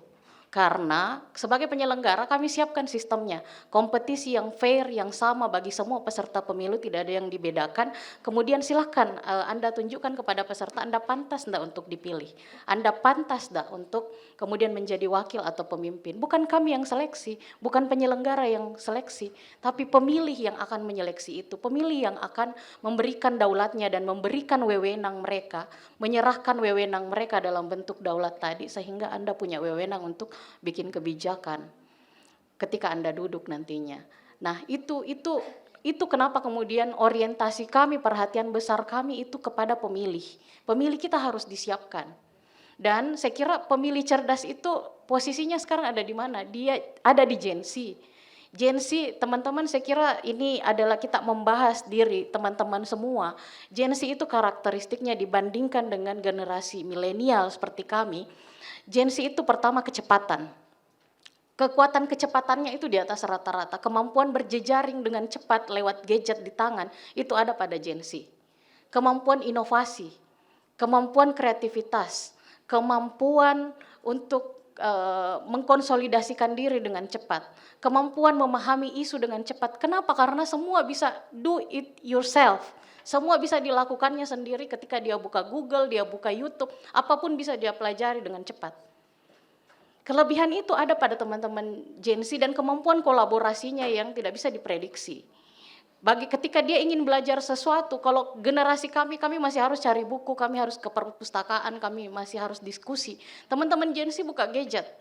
Sudah anak kandung media sosial itu teman-teman kan, yang mendapatkan informasi dengan cepat itu teman-teman. Pengetahuan dengan cepat itu teman-teman. Pengetahuan tidak ada lagi batas-batas saat ini. Apa yang dipelajari di Harvard, teman-teman pelajari di Unhas lewat gadget, sisa perbaiki kemampuan bahasa Inggrisnya. Itu saya kira tidak ada batas untuk itu. Maka jangan salah bahwa Gen Z yang dominan, kemungkinan besar akan dominan di daftar pemilih tetap nantinya itu adalah generasi pemilih yang sangat idealis. Generasi pemilih yang sangat kritis. Maka isu-isunya bukan hanya soal bagaimana penciptaan lapangan kerja, bukan hanya pendidikan, pelayanan kesehatan, tapi isunya bisa lebih tinggi lagi. Nah, tantangan terbesarnya adalah pada peserta pemilu. Apakah Anda menyediakan partai-partai ini, menyediakan kader-kader yang kemudian siap merespon situasi dunia yang saat ini sudah berubah. Saat ini ya kita tahu dengan tidak ada lagi batasan saya kira ya. Situasi berubah, generasi berubah, dan juga kita berada dalam situasi di mana 5 generasi hidup saat ini di dunia kita. Dalam bukunya Philip Kotler terbaru Marketing 5.0 itu disebutkan bahwa untuk pertama kalinya dunia dihuni oleh 5 generasi sekaligus.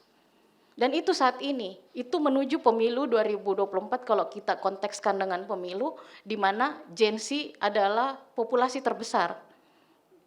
Jadi partai saat ini, peserta pemilu dalam hal ini sedang berhadapan dengan situasi pemilih kritis di atas rata-rata dengan jumlah yang dominan. Mereka ini bukan lagi pertarungan 2019. Ini bukan lagi pertarungan soal pendidikan dan kesehatan gratis saja. Ini soal wacana yang sudah mulai meningkat. Nah, sekarang pertanyaannya adalah bagaimana kemudian peserta pemilu merespon ini? Bagaimana kemudian partai kita menyiapkan kader, siap enggak dengan kaderisasi yang kemudian mereka lakukan? Karena wacana kampanye itu berubah. Tidak lagi orang bicara soal dia suku apa, dia dari organisasi apa, dia aktif di mana, bukan lagi. Tapi isu apa yang Anda bawa dan kenapa Anda pantas untuk dipilih? KPU, kami siapkan sistem yang fair, kami siapkan sebuah mekanisme di mana kampanye itu adalah tarung visi misi, tarung gagasan, tarung siapa yang kemudian paling pantas. Yang menyeleksi, yang menjadi jurinya ya masyarakat yang akan menjadi juri, pemilih yang akan jadi juri. Mereka yang dominan yang kemudian pemilih dominan itu yang kemudian akan sangat menentukan siapa yang akan duduk. Itu sistem yang kita hadapi ke depannya. Makanya apa yang terjadi dialog kita hari ini seperti yang tadi Syahrul petakan dengan sangat baik itu ada penyelenggara pemilu, ada wakil dari teman-teman politisi dari partai, kemudian ada teman-teman mahasiswa, ada media, kampus. Ya, wacana-wacana perdebatan gagasan soal apa yang sebenarnya menjadi tawaran visi misi bukan lagi nanti akan kita dapatkan pada debat kandidat atau debat publik yang akan ada di tahapan kampanye, tetapi ya ini akan berlangsung sepanjang tahapan pemilu. Masyarakat kita sangat kritis saat ini dan kekuatan jempol netizen itu tidak pernah kita sudah melihat, itu jangan dipandang sebelah mata. Satu institusi hari ini sedang dikeroyok ramai-ramai untuk diaudit habis-habisan oleh publik hanya karena jempol netizen dan kekuatan untuk memviralkan sesuatu. Yang punya kekuatan itu adalah Gen Z. Yang mampu berjejaring dengan cepat, ada isu yang viral dalam sekejap, setengah jam dari saat ini itu satu Indonesia sudah tahu. Dan kalau teori-teorinya Alvin Toffler dan sebagainya di masa lalu yang masih soal kepak sayap kupu-kupu yang kemudian bisa di sana di Amerika sana mempengaruhi situasi di sini. Kalau dulu itu masih bayangan, sekarang itu sudah terjadi. Apa yang terjadi di sini? Viralitas itu menjadi sudah menjadi kiblat banyak generasi muda hari ini, bagaimana jadi viral dan memviralkan sesuatu. Dengan cepat, karakteristik Gen Z adalah dengan cepat mendukung seseorang ketika dia bisa menarik perhatian publik dengan apa yang dia bawa, tapi ingat dengan cepat pula mereka akan tinggalkan. Karena generasi ini adalah bukan generasi yang lahir pada proses ideologisasi politik seperti di masa Orde Baru. Mereka adalah generasi cepat yang cepat merespon tapi cepat juga berpindah. Mereka adalah swing voters yang sebenarnya. Tidak ada yang bisa pegang suaranya Gen Z. Suaranya siapa yang mereka pilih di bilik suara nantinya. Tapi pilihannya tidak akan mengeras karena ya itu tadi karakteristik generasi ini ya berpindah-pindah. Ada yang lebih bagus, ada yang bisa menawarkan nilai lebih, ada yang kemudian menurut mereka pantas. Dan lagi-lagi ini mereka adalah generasi yang juga susah untuk dipengaruhi pada money politik, saya yakin sekali. Generasi orang tuanya mungkin gampang. Generasi yang melahirkannya, generasi X yang melahirkannya mungkin gampang dipengaruhi. Untuk money politik masih laku di masa itu. Tapi pemilu 2024 ketika pemilihnya Gen Z, peserta pemilu sedang berhadapan dengan generasi yang sangat kritis melihat proses politik. Tugas kami penyelenggara pemilu, kami harus rawat itu, teman-teman Gen Z, idealisme itu.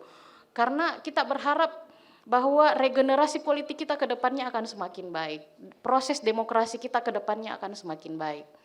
Kami juga sebagai penyelenggara pemilu tentu berharap bahwa hasil bekerja 20 bulan menjelang pemilu itu tidak sia-sia melahirkan orang-orang ketika mereka yang duduk ya mereka adalah memang yang pantas untuk duduk di situ.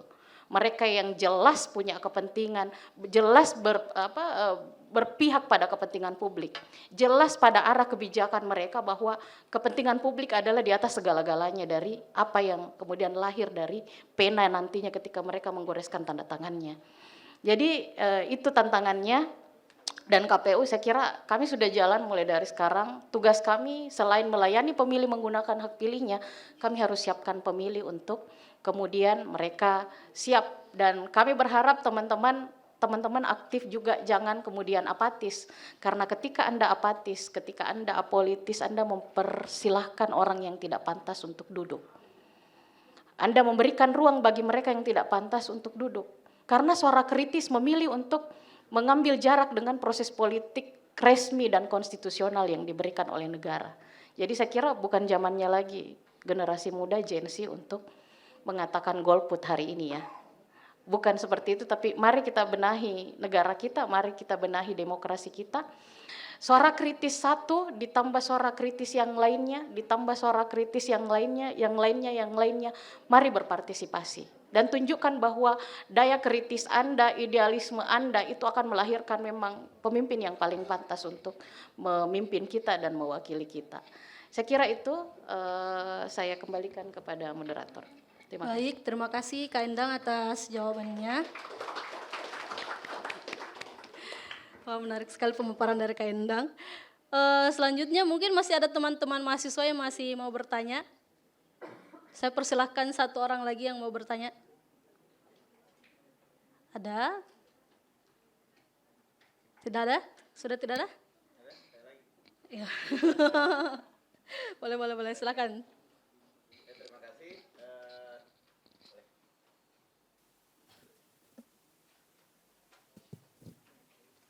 Selamat siang. Terima kasih. Saya Irwan dari IDN Times Regional Sulawesi Selatan. Yang terhormat ketiga pembicara yang sangat insightful hari ini yang memberikan banyak inspirasi buat kita, Kak Andre, Kak Hanita, dan Kak Endang.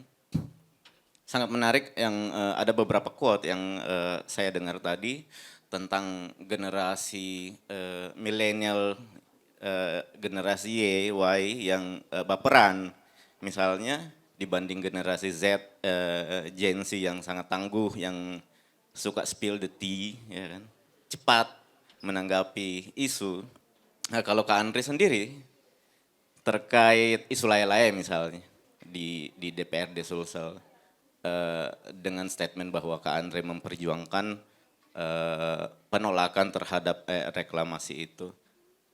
Kak Andre sendiri bagaimana proses politik atau lobby politik dengan generasi yang lebih tua di atasnya kan banyak tuh. Kak Andre teman-teman harus tahu dia salah satu anggota dewan termuda di Sulawesi Selatan. Kak Andre. Nah itu. Nah, bagaimana Kak Andre menghadapi sikap baperan dari ketika Kak Andre misalnya dengan ngotot untuk memperjuangkan bahwa salah satu isu misalnya kayak lae-lae jangan direklamasi kayak gitu. Nah kalau untuk dan isu-isu lingkungan misalnya bagaimana sih, apakah memungkinkan Sulsel melalui DPRD Sulsel menyetop penggunaan plastik atau gelas plastik satu kali pakai atau kantong plastik. Itu hal-hal yang kecil tapi itu bisa sangat berdampak luas ketika digerakkan secara masif. Nah untuk mungkin begitu untuk Kak Andre, untuk Kak Kanita yang sama-sama kita cintai bersama. Kak Kanita ini selain tokoh muda PAN Sulsel, beliau juga adalah Ketua Komite Nasional Pemuda Indonesia Sulawesi Selatan, Ketua KNPI Sulsel, dan tokoh perempuan muda. Kita pernah bikin satu artikel, 3 tokoh perempuan muda, Rawi yang nulis? 5 ya, 5. Salah satunya Kak Kanita, yang lain ada Bu Indah dan itu sangat viral. Ya, Kak Kanita baca ya? Terima kasih. Nah untuk Kak Kanita misalnya sama sih sebenarnya. Apakah di KNPI Sulsel atau di PAN misalnya, bagaimana sih menegosiasikan kebijakan-kebijakan kepemudaan yang yang bersentuhan dengan generasi-generasi sebelumnya juga. Kan pemuda ini spiritnya sangat besar, daya dobraknya sangat besar, mungkin sekali 2 kali terhalang oleh status quo dari para pendahulu-pendahulu kita gitu. Bagaimana tipsnya Kak Kanita untuk satset masuk goals gitu. Kayak gitu sih. Kalau untuk Kak Endang, mungkin setelah ini, kegiatan ini baru saya tanya lebih jauh. Terima kasih moderator. Ya, terima kasih Kak Irwan untuk pertanyaannya. Mungkin langsung bisa dijawab sama Kak Andre dulu ya. Baik, terima kasih Kak Irwan pertanyaannya. Memang seperti yang kita ketahui bahwa di DPRD Sulsel ini dari berbagai unsur elemen usia, gender, agama, dan lain-lain. Saya sendiri memang terbilang cukup muda masuk ke DPRD Sulsel, tapi alhamdulillah bukan cuma saya sendiri yang berjuang untuk bagaimana peran pemuda yang ada di Sulawesi Selatan. Jadi kami di DPRD Sulsel ini dari 85 orang, ada kurang lebih 12 orang yang berusia 35 tahun ke bawah.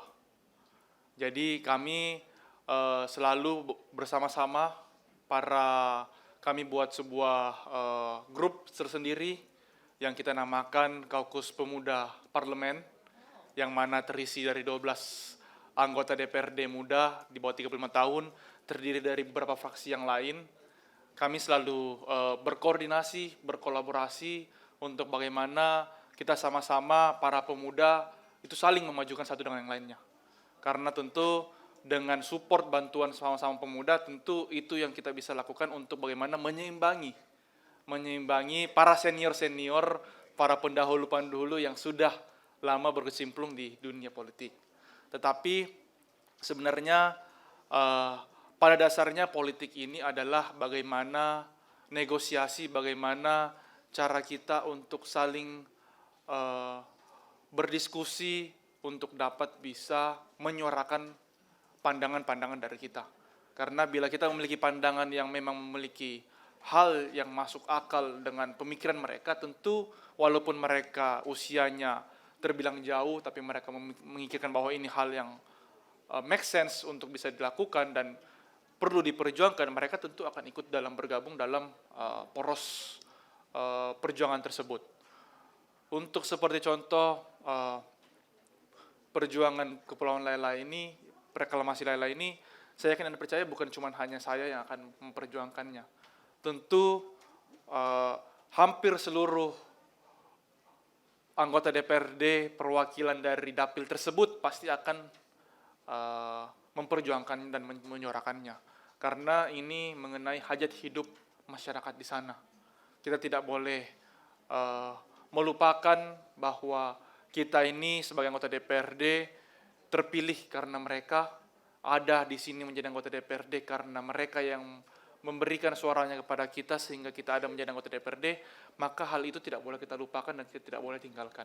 Maka dari itu bagaimanapun itu mungkin pada saat ini sekarang saya menyuarakan sendiri, tapi ini akan menjadi sebuah perjuangan yang akan saya lakukan untuk suarakan agar semua teman-teman yang ada di dapil sana untuk ikut membantu menyuarakan. Sehingga ini bukan hanya menjadi perjuangan saya sendiri saja, tapi kepada teman-teman yang berada di pemilihan situ untuk ikut, karena ini ada suara masyarakat yang perlu memang kita terwakilkan untuk kita suarakan. Dan untuk mengenai masalah lingkungan, mengenai pemakaian botol-botol plastik, memang ini salah satu ide yang sangat bagus. Cuman mungkin kalau pandangan saya sendiri, untuk kita buat sebagai sebuah peraturan di Provinsi Sulawesi Selatan itu agak cukup rumit. Karena kita perlu menganalisa sebuah peraturan sebelum kita membuat sebuah peraturan. Yang mana kita perlu melihat apakah kondisi di daerah-daerah di Sulawesi Selatan sudah memungkinkan untuk kita terapkan peraturan tersebut. Jangan sampai kita sudah membuat sebuah peraturan yang mana nantinya tidak akan efektif dan akan memberatkan masyarakat nantinya. Tentu saja pada saat kita membuat peraturan itu akan berlaku kepada seluruh kabupaten kota yang ada di Sulawesi Selatan. Sehingga kita perlu melakukan analisa-analisa terlebih dahulu untuk pada saat membuat peraturan-peraturan seperti itu. Mungkin peraturan mengenai botol plastik ini bisa diterapkan di Kota Makassar, yang mana kita tahu bahwa Kota Makassar ini kan sudah mulai memasuki kota yang lebih maju dibandingkan dengan daerah-daerah lain yang ada di Provinsi Sulawesi Selatan, yang mungkin masyarakatnya bisa lebih menerima dan mengaplikasikan peraturan tersebut pada saat kita lakukan. Karena melihat kondisi di Sulawesi Selatan, di daerah-daerah terpencil, untuk pelaksanaan peraturan daerah mengenai pemakaian botol plastik ini mungkin masih agak sangat-sangat sulit untuk kita capai, karena kita tentu harus melihat dari sisi efektivitas dari peraturan tersebut. Mungkin itu saja yang bisa saya jawab. Terima kasih. Ya, terima kasih Kak Andre. Selanjutnya dari Kak Kanita. Baik, terima kasih Regional Sulsel IDN Times yang ternyata pernah mengorbitkan para inspirator perempuan Sulawesi Selatan. Jadi memang kalau kita berbicara tentang riwayat perjuangan anak muda ya, saya hampir pastikan status anak-anak muda di mata masyarakat itu masih bagus. Ya, saya masih optimis gerakan perjuangan anak-anak muda itu sangat-sangat masih dibutuhkan dalam memperjuangkan aspirasi masyarakat luas. Sehingga memang butuh treatment khusus, tapi sekalipun mungkin ya satu dari di antara ribuan anak-anak mahasiswa yang mungkin bagian dari oknum yang memberikan image dalam tanda kutip di mata masyarakat, tapi sebagian besar saya masih optimis bahwa kita dengan kemajemukan ideologi yang ada, yang menjadi prinsip perjuangan kita sebagai anak muda tentunya masih sangat diharapkan oleh masyarakat luas, sehingga kemitraan kita dalam memperjuangkan kepentingan masyarakat itu masih tetap membutuhkan peran-peran anak muda seperti itu. Nah, bagaimana kita mengorbitkan sebuah aspirasi masyarakat tentunya sampai pada jenjang menjadi sebuah aturan atau kebijakan yang lahir dari pemerintah itu sendiri, ya tentu kita mahasiswa pemuda tidak bisa jauh dari pemerintah. Kita nggak bisa apolitik, kita nggak bisa punya gap antara pemuda dengan pemerintahnya, apalagi sudah diisi oleh kaula muda sekarang sebagai pemangku kebijakan. Nah, itu. Jadi hal yang terpenting adalah memang kolaborasi yang cukup produktif yang harus kita bangun dan tentunya memberikan trust kepada pemerintah dalam kemajuan dan merumuskan program-program pembangunan yang betul-betul pro terhadap masyarakat itu sendiri. Bukan hanya isu lingkungan, bukan hanya hal-hal yang berdampak pada lingkungan seperti yang diurai tadi oleh Pak Dewan, tapi banyak hal yang masih sangat kompleks terkait misalkan mungkin skandal korupsi di Sulawesi Selatan misalkan, ya bukan hanya tugas KPU, bukan hanya tugas KPK, tapi kita semuanya tidak tidur, kita semuanya masih melek dan menanggapi hal-hal isu-isu yang betul-betul bisa merugikan negara seperti itu. Jadi bagi saya anak muda sekarang punya preferensi yang berbeda dengan anak-anak muda yang sebelumnya. Kita bisa menyentuh berbagai aspek-aspek yang berlatar sosial misalkan dengan cara yang pendekatan yang lebih humanis lagi misalkan seperti itu. Dan anak-anak muda masih dibutuhkan. Untuk itu kita memang perlu berpartisipasi. Karena kita negara demokrasi, tidak ada sarana yang lain. Sarana satu-satunya untuk kita melakukan perubahan adalah berpartisipasi di pemilu. Karena ini yang menjadi tonggak dalam mendaulatkan aspirasi kita ke depannya. Seperti itu. Jadi memang anak muda dibutuhkan. Saya tadi ngobrol-ngobrol sama salah satu komisioner KPU bahwa Kak Endang, kita sebenarnya butuh menciptakan influencer-influencer tentang pemilu damai, misalkan memotret wajah pemilu 2024 itu dengan menghadirkan pemudanya dong gitu. Kita buat volunteer relawan dalam pengawasan pesta demokrasi ini, kita butuh peran anak muda. Kalau misalkan di luar sana masih pesimis dengan wajah kepemimpinan, kalau kita berbicara tentang kualitas, saya menyinggung tadi pertanyaan yang adik-adik, ya tidak ada tempat lain, memang sarananya itu adalah pemilihan umum, kita gelar pemilihan umum, dan kontestannya itu ya harus berpartai politik, jembatannya sarana untuk melahirkan pemimpin yang berkualitas itu di partai politik. Nah sekarang apakah peraturan tentang partai politik misalkan ini sudah diperketat? Karena kan ada banyak, kalau kita mau mengidentifikasi ada banyak ya. Ada yang berlatar belakang kontestan pemilu itu karena mereka adalah anak pejabat, mereka adalah anak pengusaha. Tapi kalau sekarang kita anak-anak muda tidak melihat dari sudut pandang itu lagi. Kita melihat dari kualitas dan apa yang diaplikasikan saat ini. Jadi nggak ada lagi politisi yang karbitan, saya harap hari ini nggak ada lagi.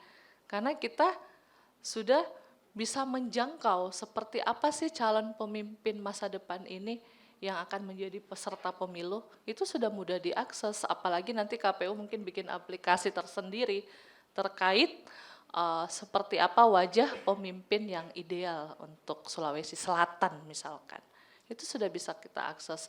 Siapa Pak Dewan hari ini, siapa saya, siapa politisi-politisi muda lainnya yang akan berkontestasi di pemilu 2024, kita sudah mudah jangkau kok.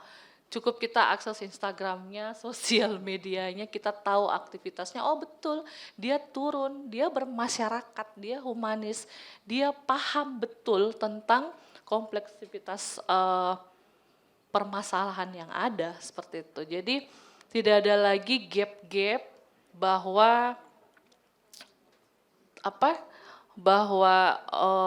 kita jauh gitu, tidak ada lagi gap antara peserta pemilunya dengan kita sebagai pemilik hak suara.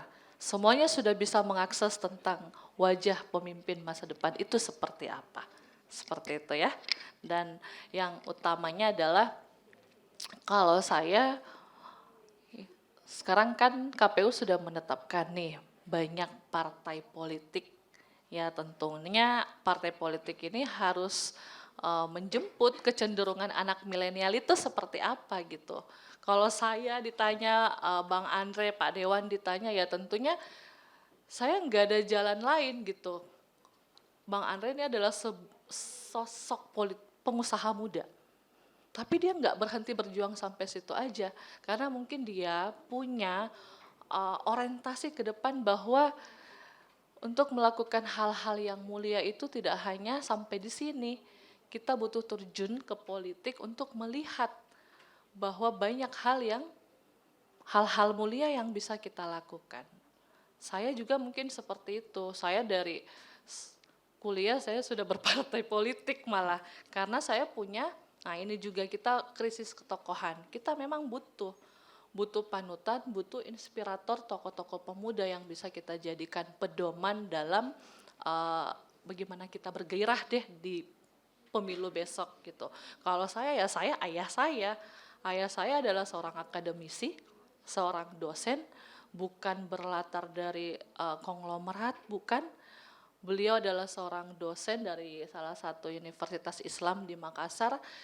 Kemudian karena mungkin ingin melakukan hal yang lebih besar lagi, perubahan yang lebih besar lagi yang bisa dirasakan oleh masyarakat, dia berlatar akademisi dan aktivis, dia terjun ke dunia politik. Dan tidak setengah-setengah. Karena kenapa? Karena kita paham betul, kita punya basic yang kuat sebelum kita terjun ke gelanggang politik. Dari bangku ke bangku kuliah dia ngajar, akhirnya dia berpikir bahwa saya mau melakukan hal besar karena itu tadi girah sosial yang tinggi yang kita miliki sehingga beliau terjun dan sekarang bisa berbuat banyak. Yang menentukan tadi disinggung beasiswa, kebijakan pendidikan, kebijakan mengentas kemiskinan itu kan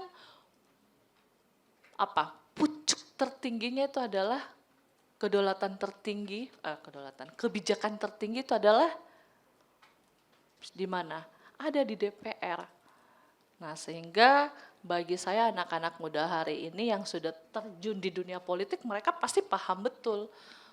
Paham bahwa kehadiran bonus demografi ini kita harus isi di semua lini publik, di DPR, di eksekutif, dan dimanapun. Nah, sehingga girah politik ini menurut saya harus kita bangkitkan. Jangan hanya terbatas pada bangku kuliah aja, tapi kita harus eksplorasikan itu. Semua punya pandangan sendiri tentang platform partai politik itu seperti apa. Karena tidak ada sarana yang lain. Satu-satunya itu adalah kita berpartai politik. Jadi platformnya jelas. Secara universal adalah berasas Pancasila. Jadi tidak ada, kalau masih ada partai politik yang masih primitif, masih dengan cara-cara konvensional merumuskan kebijakan berpihak pada satu golongan saja, saya pikir itu bukan pilihan anak-anak milenial. Pilihan anak-anak milenial adalah sekarang betul-betul melihat pemimpin yang berpikir universal dan betul-betul bisa mengakomodir kepentingan anak muda tentunya ya. Seperti itu. Mungkin itu dari saya. Terima kasih. Assalamualaikum warahmatullahi wabarakatuh. Waalaikumsalam warahmatullahi wabarakatuh. Terima kasih Kak Kanita atas jawabannya. Nah, mungkin beri aplaus untuk ketiga pembicara kita hari ini yang kece-kece. Nah, sebelum kita mengakhiri diskusi kali ini, saya ingin meminta sedikit closing statement dari masing-masing pembicara. Dari Kak Andre dulu. Baik, terima kasih. Mungkin hanya beberapa kata singkat saja kalau dari saya untuk teman-teman adik-adik semua yang sudah ikut bergabung pada siang hari ini, sungguh sangat luar biasa. Terima kasih sudah menyempatkan waktu untuk hadir dan mari kita sama-sama untuk bagaimana dalam tahapan pemilu 2024 nanti kita sama-sama berjuang untuk bagaimana menentukan masa depan dari negara kita, masa depan dari provinsi kita dan juga sampai dengan masa depan dari kota kita karena di tahun 2024 nanti kita akan memilih para pemimpin yang akan nantinya menjadi pemimpin di negara kita, kota kita, provinsi kita untuk 5 tahun yang akan datang. Karena 5 tahun yang akan datang itu lama dan perubahan di 5 tahun itu akan cukup banyak sehingga dibutuhkan energi, pemikiran, suara dari teman-teman para generasi milenial dan juga generasi Z untuk ikut berpartisipasi langsung dalam kontestasi pemilu di tahun 2024 yang akan datang nanti ini. Mari kita sama-sama berjuang untuk bagaimana kita membawa Indonesia, membawa Provinsi Sulawesi Selatan dan juga Kota Makassar secara khususnya lebih maju ke depannya.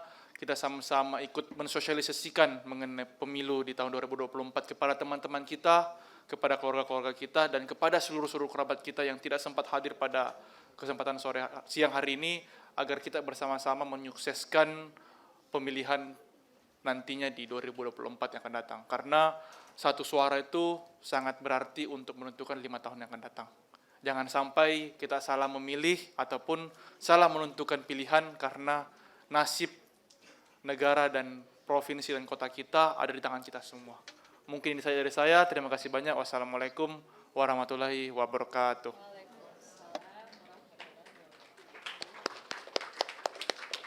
Kak Kanita lagi. Oke, teman-teman semua, intinya sebagai closing statement ya, kalau saya mengajak aja.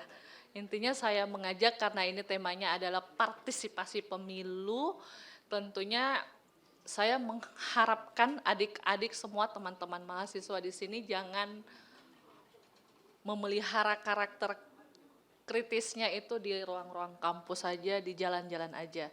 Tapi tolong dieksplorasikan di momentum pemilu besok. Seperti itu. Yang kedua adalah kita sebagai anak muda punya ideologi prinsip yang kuat tentang memperjuangkan hak-hak rakyat. Sehingga prinsip itulah yang saya harapkan kita tidak terasosiasi lagi sebagai pemilih golput. Seperti itu. Tapi kita betul-betul menjadi peserta yang betul-betul anak milenial yang siap berpartisipasi aktif menyukseskan pemilu di 2024 untuk menyongsong pemimpin masa depan yang baru, seperti itu. Terima kasih. Assalamualaikum warahmatullahi wabarakatuh. Salam pemuda.